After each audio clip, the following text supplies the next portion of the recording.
છોટાઉદેપુર જિલ્લા ભારતીય જનતા પાર્ટી યુવા મોરચા દ્વારા કારગિલ વિજયની 25મી વર્ષગાંઠ નિમિત્તે શહીદોની યાદમાં કારગિલ વિજય જનસભાનું આયોજન બોડેલી એપીએમસીમાં સાંજે 5 કલાકે રાખવામાં આવ્યું હતું, જેમાં મુખ્ય વક્તા તરીકે વડોદરા જિલ્લાના ભારતીય જનતા પાર્ટીના સંગઠન પ્રભારી રાજેશભાઈ પાઠક, છોટાઉદેપુર જિલ્લા ભાજપા પ્રમુખ ઉપેન્દ્રભાઈ રાઠવા, છોટાઉદેપુર વિધાનસભા ધારાસભ્ય રાજેન્દ્રસિંહ રાઠવા, જિલ્લા કોષાધ્યક્ષ રાજુભાઈ શાહ, જિલ્લા શિક્ષણ સમિતિ ચેરમેન સંજયભાઈ રાઠવા, જિલ્લા યુવા મોરચા પ્રભારી અક્ષિલ પટેલ, જિલ્લા યુવા મોરચા પ્રમુખ તુષાર પટેલ, મહામંત્રી જયરાજસિંહ, બોડેલી ભાજપા પ્રમુખ પુષ્કરભાઈ પટેલ, મહામંત્રી પરિમલ પટેલ સહિત મોટી સંખ્યામાં યુવા કાર્યકરો ઉપસ્થિત રહ્યા હતા. મુખ્ય વક્તા પાઠકે જણાવ્યું હતું કે કારગિલ યુદ્ધ દરમિયાન 523 સૈનિકો શહીદ થયા હતા, તો 1363 સૈનિકો અપંગ બન્યા હતા. આ તમામ સૈનિકોની વીરતાની ગાથા અને શહાદતને આજની પેઢી ભૂલી ન જાય તે માટે ભારતીય જનતા પાર્ટી યુવા મોરચા દ્વારા સમગ્ર ગુજરાતના પ્રત્યેક જિલ્લામાં કારગિલ વિજય જનસભાનું આયોજન કરવામાં આવ્યું હતું.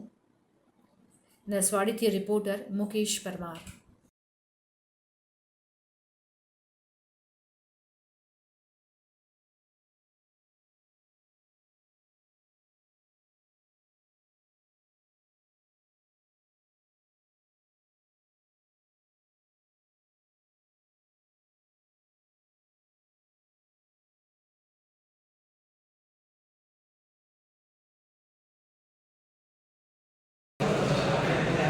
ઓકે. 26 જુલાઈ આજે શૌર્ય દિવસ. આજે કારગિલ વિજયને 25 વર્ષ પૂર્ણ થયા છે, ત્યારે પ્રદેશ ભારતીય જનતા પાર્ટી દ્વારા આજના દિવસને વિજય દિન તરીકે ઉજવવાનું નક્કી કર્યું છે અને એના માટે છોટાઉદેપુર જિલ્લાના સૌ આગેવાનો, ભારતીય જનતા પાર્ટીના અને યુવા મોરચાના સૌ કાર્યકર્તાઓ સાથે મળીને કારગિલ યુદ્ધમાં આપણા શહીદ થયેલા 527 જેટલા જવાનોને યાદ કરવા અને 1363 જેટલા આપણા જવાનો જે કાયમી માટે અપંગ થયા હતા તે સૌને યાદ કરીને એમને શ્રદ્ધાસુમન અર્પણ કરીને એમની શહાદતને યાદ કરવાનો આજનો દિવસ હતો. આજે સૌ કાર્યકર્તાઓ સાથે મળીને શહાદતને યાદ કરીને શ્રદ્ધાસુમન અર્પણ કર્યા.